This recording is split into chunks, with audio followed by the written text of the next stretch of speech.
कौरव और पांडव राजकुमार साथ साथ रहते और खेलते थे। उनकी शिक्षा भीष्म की देखरेख में होती थी। एक दिन खेल खेल में राजकुमारों की गेंद कुएं में गिर गई। सभी परेशान हो उठे। किसी को समझ में नहीं आ रहा था कि गेंद कैसे निकाले। इसी समय वहां एक ब्राह्मण आए। उनके बाल सफेद थे, मुख पर तेज था, हाथों में धनुष और पीठ पर तरकस। राजकुमारों की चिंता का कारण समझकर उन्होंने अपने धनुष पर बाण चढ़ाया और कुएं में पड़ी गेंद को निशाना लगाया। फिर एक बाण से दूसरे बाण को वेध कर गेंद कुएं से निकाल ली। सभी राजकुमार खुशी से नाच उठे। फिर उस ब्राह्मण ने कुएं में अपनी अंगूठी डालकर उसे भी उसी विधि से निकाल दिया। बालकों को बड़ा आश्चर्य हुआ। वे उन्हें अपने दादा भीष्म पितामह के पास ले गए। भीष्म उन्हें देखते ही पहचान गए। वे कोई साधारण ब्राह्मण नहीं बल्कि आचार्य द्रोण थे।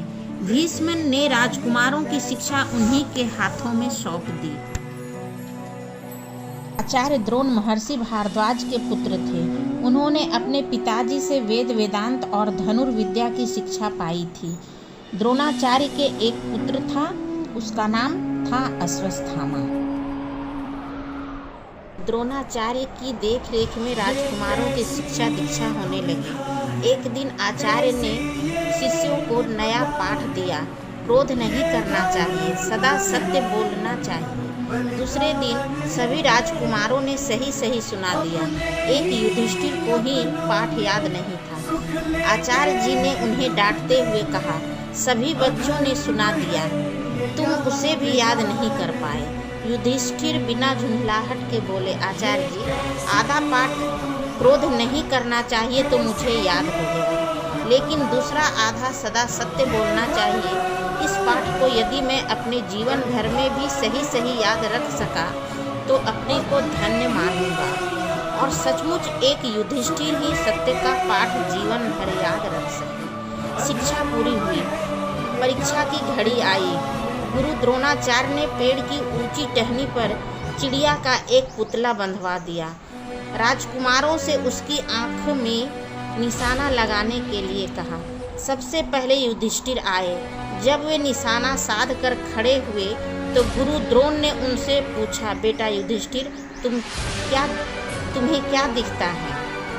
युधिष्ठिर बोले, गुरुदेव, मुझे पेड़ दिख रहा है, तना दिख रहा है, टहनी दिख रही है, चिड़िया दिख रही है और उसकी आंख भी दिख रही है।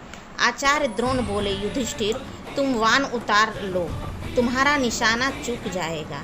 इसी तरह द्रोणाचार्य ने निशाना लगाने के लिए बारी बारी से सभी राजकुमारों को बुलाया।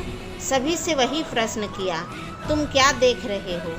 और प्रत्येक ने युधिष्ठिर जैसा ही उत्तर दिया। अंत में अर्जुन की बारी आई। गुरुदेव ने अर्जुन से भी वही प्रश्न किया। लक्ष्य पर बाण साधे अर्जुन बोला, गुरुदेव, मुझे तो केवल चिड़िया की आँख ही दिख रही है। आचार्य द्रोण खुश हो गए, बोले, बहुत अच्छा, निशाना लगा दो। अर्जुन के धनुष से बाण छूटा। दूसरे ही क्षण चिड़िया धरती पर आ गिरी। आचार्य ने राजकुमारों को सीख देते हुए कहा, बच्चों, यदि अचूक निशाना लगाना हो तो केवल लक्ष्य पर ही दृष्टि जमाओ।